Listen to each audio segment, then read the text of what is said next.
Check it out, this Goldie Federation in the building, and you're now rocking with Thizzler. Make sure you hit the subscribe button below. One time.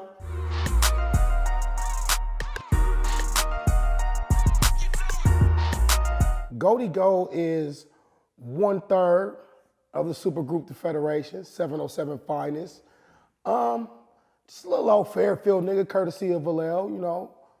Came from nothing, tell the typical ghetto hood story. Or any nigga that come from crack in the 80s, you know what I mean? Your mama smoked crack, daddy wasn't there. But I was the voice of that. I'm the epitome of, they say you won't make it. So if they ask who Goldie Gold is, I'm the epitome of the underdogs winning. That's who Goldie Gold is.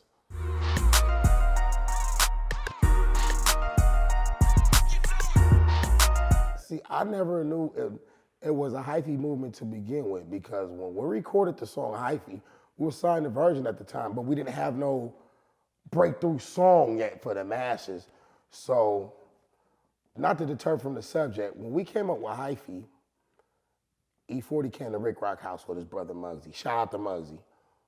And 40 was like, man, we need a song that represents the Bay Area because crunk is killing them. We need something. It's like, man, we need an anthem. We need some Hyphy. Hyphy, like, okay, that's kind of old, but it's still us. At the time, it was already back then. It was, okay, we know what it is. But it's like, nah, 40, nah, we need a soundtrack. That's what we need, a soundtrack. So we was going through Rick beats. Muggsy picked the beat for Hyphy. So once Muggsy picked the beat, he's like, you sure that's it? He was like, man, I'm telling you, this is it. So we got to fuck around, wrote the hook. Then we wrote our verses, recorded it. Muggsy and 40 was like, I'm telling you, it's the one. But we was like, Rick always had us on some hip hop, next level. We ahead of the game. We 2 steps ahead shit. So it was like, okay. We didn't think none of it. Man, they took that shit to Big Von.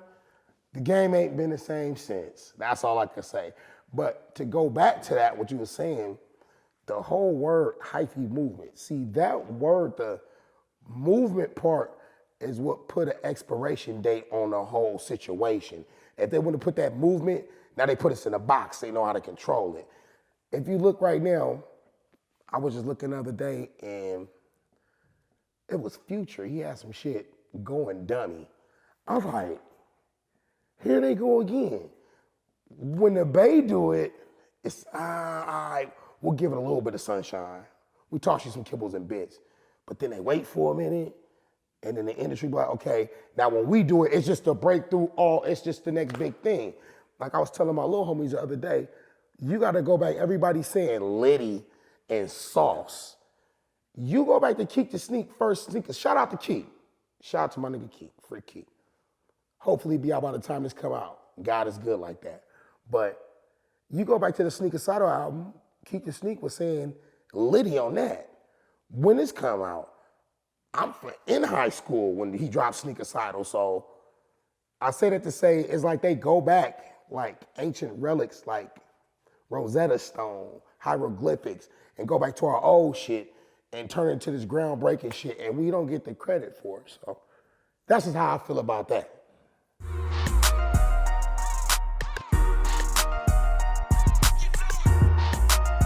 We had San Quinn,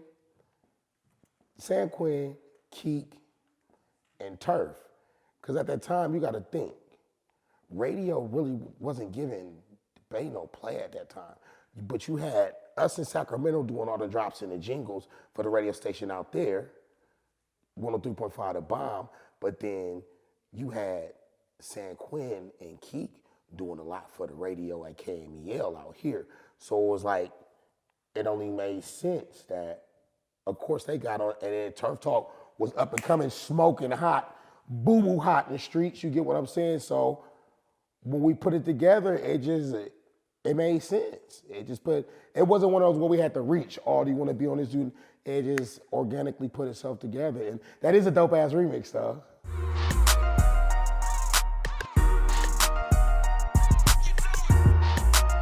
Mac Dre is the mega catalyst of, if they want to say, all right, if you want to call it a Hyphy movement, you can't forget about Mac Dre. You cannot, because he really, when he got out of prison, just how he hit the streets on some have fun, but nigga can go down type shit. It was a perfect balance. It was perfect balance. You get what I'm saying? It was he had the perfect recipe within him. Just him alone, just the energy around him wherever he went, it was a whole nother world around him. So the early days, you got to think these are the real mob era. You got your Messy Mars, you got your Mac Dre's, you got your Keep the Sneak 3 Times Crazy, you got your Yug Mouse. You get what I'm saying? It's real people that were around, and you got your San Quins, you got your JTs, and it's just a lot of energy behind that. Just them being the Bay, just paraphernalia to the mob. You feel me? So it was serious. We bought our paper. The sound of the music before this quote unquote, before we like put a soundtrack sound to it, we was on some mob shit, like beats, heavy driven bass lines, probably a bitch singing on the hook about getting some money or some shit like that. I'm being real, this is our sound. And you know what I'm saying? Just knocking in your motherfucking trunk. But the energy was still there. The energy was in the streets. You know what I'm saying? It wasn't, oh, okay, you can see it, okay, we out here Hyphy. Nah, it was in the streets, for real, for real. Hyphy ain't all fun and games.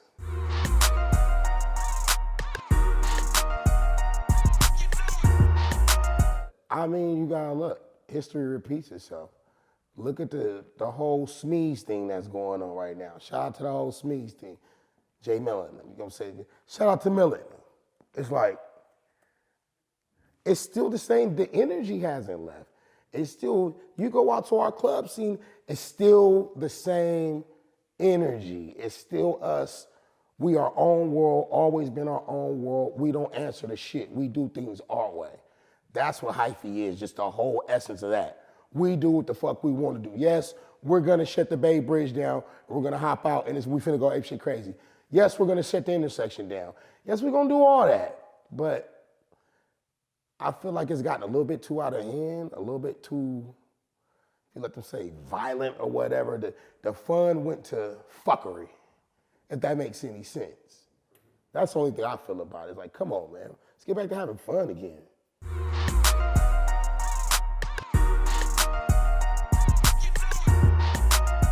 STUNNA Glasses, the song, we were recording our second album with Warner Brothers. Rick came with the idea. He had Marty James sing the hook. Shout out to Marty James. He's like, this gonna be one of the ones. We're like, okay. So the beat, dun, dun, dun, dun, dun, dun, dun, dun. It made sense. Christian, you a friend. Got the lenses out. Babe Bennett, scraper, spin it out. Made totals, it was a no-brainer. But I think that song would have surpassed Hyphy if this gentleman by the name of Corey Hart, the original writer of the song, Sunglasses at Night. That's the original song. So Rick went in, played the live shit. There wasn't no samples in it, no nothing. Just the likeness of. So we go through this dilemma. We getting ready to drop it. Warner Brothers, okay, we finna get 1,000% behind this. Here comes Corey Hart. We just need him to, all you gotta do is sign off. Man, they cut you a blank check, name your price.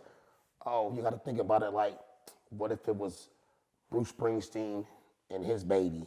He wouldn't give his baby up for adoption. This how he comparing it, right? So we like, okay. We go back to the labels. I'm like, if he wanna use that analogy, well, think about Uncle Luke with Band in the USA and Bruce Springsteen. Since you wanna compare yourself, you ain't nowhere near no Bruce Springsteen, nigga. So don't you think they had to clear that? You get what I'm saying? So you can't compare yourself to what is, what was. You gotta, if you wanna do it, you gotta, okay. So they fly him out from London, Paris, somewhere. They fly him out. What can we do? Like, no. He's stubborn about it. So we go back in with orchestras, all type of motherfuckers, vocal motherfuckers. Rick going, we changing notes, keys, everything. He, nope. We even try to classify it as a parody. Okay, think about it when Weird Al Yankovic was doing all this shit. And that's how I compare a lot of these niggas in the industry. Y'all Weird Al Yankovic. You sound like this nigga who sound like that nigga. You're just making fun of a song. You're hinting around some real shit. But he just wouldn't clear it. And we were able to, radios can play it, DJs can spin it. We just couldn't barcode it. We couldn't release it commercially. So it's one of those songs that, what if, what could be. But if the motherfucker come on right now, it's still nationwide. I can go anywhere in America. If they don't know nothing else, they know that song. But it's to go back to the whole Stunna Shades movement, Stunna Glasses at Night movement, that's where it came from. Rick ID was like, okay, let's do a song called Stunna Glasses at Night. And it just manifested. But it's just Bay culture. We got it from y'all. God damn it, we got it from the Bay. We are the Bay.